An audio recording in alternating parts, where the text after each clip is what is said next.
అంటే నడుము నొప్పి అంటే వెన్నుపూస దగ్గర ప్రాబ్లమ్స్ ఉంటాయా డాక్టర్? అంటే చాలామంది నడుము నొప్పి అని కూడా కంప్లైంట్ చేస్తూ ఉంటారు. అది టెంపరీగా వచ్చేదంటారా లేకపోతే సివియర్గానే అక్కడ problem వస్తుందంటారా? Basically back pain, more of back pain is 70 to 80% is lifestyle related untadi. Okay. People who are doing lot of sedentary jobs, sitting jobs, like ekku sepu sitting in wrong posture and working in wrong posture, koncham kaal kindaku pettukoni atla chese vallaki, and driving for long hours, professional taxi drivers, auto drivers veellaki koncham ekku vastu untadi idi. So adi back pain kuda same thing as spine, whatever we spoke. Spine లాగానే back bone ఉంటుంది, అక్కడ 5 vertebrae ఉంటాయి, lumbar vertebrae. ఆ 5 lumbar vertebrae మీద load పడుకోకుండా paraspinal muscles మీద పడాలి. ఆ మజిల్స్ని మీరు కంటిన్యూస్గా కూర్చుంటాం, కంటిన్యూస్గా రెస్ట్ ఇవ్వటం మూలంగా ఆ మజిల్స్ వీక్ అవుతాయి. ఆ మజిల్స్ వీక్ అవటం మూలంగా మొత్తం బరువంతా స్పైన్ మీద పడుతుంది. ఆ స్పైన్ మీద పడి స్పైన్ ఆర్థరైటిస్ లోడ్ తీసుకోలేక ఆర్థరైటిస్ జాయింట్స్లో స్పాండిలోసిస్ అలా డెవలప్ అవుతుంది. అంటే అక్కడ కూడా ఎముకలు కరిగిపోతాయా డాక్టర్? యా, లంబార్ స్పాండిలోసిస్ అంటాం దాన్ని. అక్కడ కూడా ఎముకలు జాయింట్స్ అరిగిపోవటం అది స్టార్ట్ అవుతూ ఉంటుంది. అంటే ఎలాంటి వయసు వాళ్ళు మనం చూడొచ్చారు? యూజువల్గా ఇదివరకు 45-50 వరకు ఉండేది, but of late there are my patients who are at 30-32, and కొంతమంది అయితే they are preparing for EAMCET, they are preparing for chartered accountants, వీళ్ళు people who are sitting for long time, they are developing back pain. ఆ back pain paraspinal muscle spasms మూలంగా వస్తున్నాయి, and they will try these local applications, move అది అన్నీ try చేసుకుని వస్తారు. Try చేసుకుని వచ్చేటప్పటికి it will take some, already spasm కొంచెం సివియర్గా ఉంటుంది, will put them on some physiotherapy routine exercises and physiotherapy modalities ఉంటాయి, అవి పెడతాం, అండ్ స్ట్రెచింగ్ ఎక్సర్సైజెస్ చెప్తాం. అండ్ వాళ్ళు కూడా అంతే, they should not continuously SIT for 30 minutes at a stretch. ఒక 5 minutes 30 minutesలో 5 minutes కొంచెం బ్రేక్ ఇచ్చి అట్లీస్ట్ నుంచుని కొంచెం పోస్టర్ చేంజ్ చేసుకుని అట్లా ఉండటం మూలంగా, అండ్ వాళ్ళ డ్రైవింగ్ హ్యాబిట్స్ చేంజ్ చేసుకుంటాం మూలంగా దే విల్ డూ గుడ్. అంటే ఇంత తక్కువ వయసులోనే వాళ్ళకి ఎముకల అరుగుదల అనే ప్రాబ్లం రావచ్చు అంటారు, ఇలాంటి డ్రైవింగ్ ఇలా చేయడం వల్ల, ఎక్కువసేపు ఇలా కూర్చోవడం వల్ల?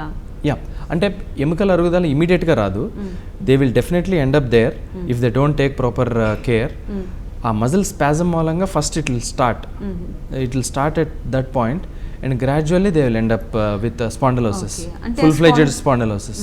అంటే అంత దూరం వెళ్లకుండా ముందే వీళ్ళు తీసుకోవాల్సిన జాగ్రత్తలు ఏంటంటారు డాక్టర్? యా, కంటిన్యూస్గా కూర్చునేటోళ్ళు కొంచెం back stretching exercises, back flexion extension exercises అవి చేసుకుంటూ ఉండాలి. అండ్ కంటిన్యూస్గా more than 30 minutes కంటిన్యూస్గా ఒకే ప్లేస్లో కూర్చుంటాం, అది చేస్తున్న వాళ్ళు కొంచెం లేచి ఒక 4-5 అడుగులు వేసి మళ్ళీ వచ్చి కూర్చుంటాం, లేదా ఒకసారి నుంచుని వచ్చి కూర్చుంటాం, ఫ్లెక్స్ చేసుకుంటాం, స్పైన్ ఫ్లెక్స్ చేసుకుంటాం, ఎక్స్టెండ్ చేసుకుంటాం, చిన్న ఎక్సర్సైజెస్. ఇదివరకు రెగ్యులర్గా సూర్య నమస్కారాలు అవి చేసేవాళ్ళు. ఆ సూర్య నమస్కారాలు they are all cervical spine flexion extension and lumbar spine flexion extension exercises. Surya నమస్కారాలు చేసుకున్నా పర్వాలేదు, that will solve majority of the problems రెగ్యులర్గా. Compared to actually when I was in US Washington John Hopkins lo I did my fellowship there, joint replacement lo, and akkadato compare cheskunte population lo they are very active, they equal weightage istaru sports ki deeniki physical fitness ki deeniki.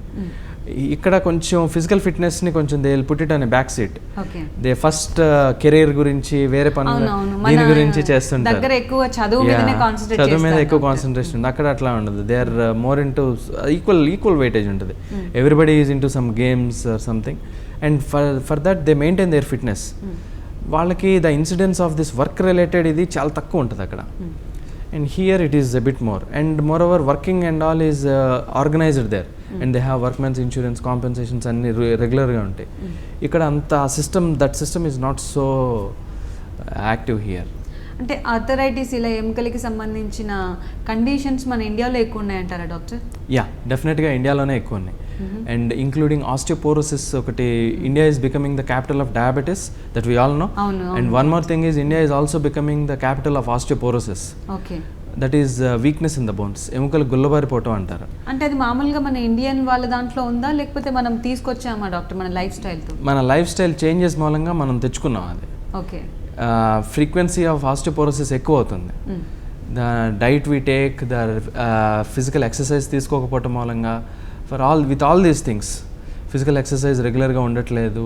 Even పిల్లలు since childhood there is lot of sedentary life స్టైల్నే ఎక్కువ, మన all the systems are progressive sedentary life స్టైల్కే ఎక్కువ ఇది చేస్తున్నారు. ఇప్పుడే పెరిగిందంటారు, ఇప్పట్లోనే ఈ మధ్య కాలంలోనే పెరిగిందా డాక్టర్ ఇది? అంటే ఇదివరకు స్టాటిస్టిక్స్ అంత యాక్యురేట్గా లేవండి, but since for the past 20 years నుంచి ఆస్టియోపోరోసిస్ రెగ్యులర్గా మెన్షనింగ్ అది ఉంది. It has been increasing quite significantly for the past 20 years ఇండియాలో ఆస్టియోపోరోసిస్. ద రీజన్ ఏంటంటే ఈవెన్ దో సన్లైట్ ఎక్కువ ఉన్నా కూడా ట్రాపికల్ మన కంట్రీలో చాలా సన్లైట్ ఎక్కువగా ఉంటుంది, అయినా కానీ ఇలా ఎముకల ప్రాబ్లమ్స్ ఇలా వస్తున్నాయంటే pigmented skin first thing. Second thing is pigmented స్కిన్లో సన్ ఎక్కువ ఉండాలి అంటే 20 centimeters స్క్వేర్ ఏరియా సన్కి డైరెక్ట్గా ఎక్స్పోజ్ అవ్వాలి. అంటే షర్ట్ తీసేసి పని చేయాలి, 20 centimeters స్క్వేర్ ఎక్స్పోజ్ అవ్వాలి. అనేది ఎక్కువగా మామూలుగా లోపలి అబ్జర్వ్ అవ్వదు అనమాట, మనకి స్కిన్ పిగ్మెంట్ ఉండటం మూలంగా ఎక్కువ అబ్జర్వ్ అవ్వదు. రెండోది 20 centimeters డైరెక్ట్ సన్లైట్లో nobody is working now days.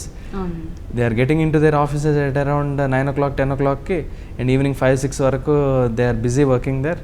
So nobody is getting proper exposure to sunlight.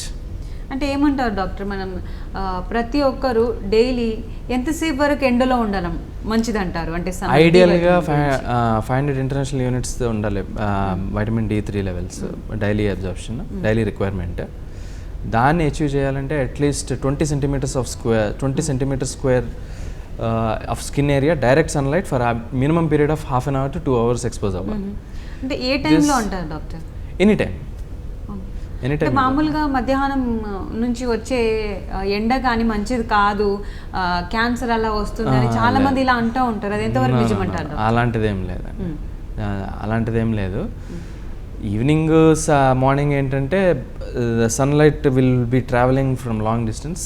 మధ్యాహ్నం ఏంటంటే it doesn't need to travel so long to reaches, డైరెక్ట్గా వచ్చేస్తుంది కాబట్టి ఇంటెన్సిటీ కొంచెం ఎక్కువ ఉంటుంది sunlight. It's all you will require UV rays పడాలి skin మీద. యూవీ రేస్ పడితే స్కిన్ కింద ఉన్న ఫ్యాట్ వైటమిన్ ని తయారు చేస్తుంది. అంటే డాక్టర్ గారు పుట్టుకతోనే చెవిటి వాళ్ళుగా పుట్టినా కానీ మామూలుగా మళ్ళీ ట్రీట్మెంట్తో వాళ్ళకి వినిపించవచ్చు అంటారు? 100% వెరీ సక్సెస్ఫుల్. ఇది ఆల్మోస్ట్ యూరోప్లో 20 years నుంచి చేస్తున్నారు, మన ఇండియాలో కూడా మోర్ దాన్ 10 years ఇది వచ్చింది. బాంబేలో, హైదరాబాద్ కూడా చేస్తున్నారు, అన్ని చోట్ల చేస్తున్నారు.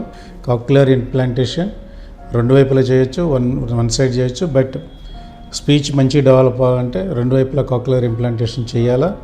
దీనికి గవర్నమెంట్ కూడా సబ్సిడీ ఇస్తుంది, ఆరోగ్యశ్రీలో కూడా దీన్ని ఇంక్లూడ్ చేశారు. It is very successful surgery. తప్పనిసరిగా అంటే ఎర్లీ ఏజ్లోనే చేస్తే స్పీచ్ రికవరీ బాగుంటుంది.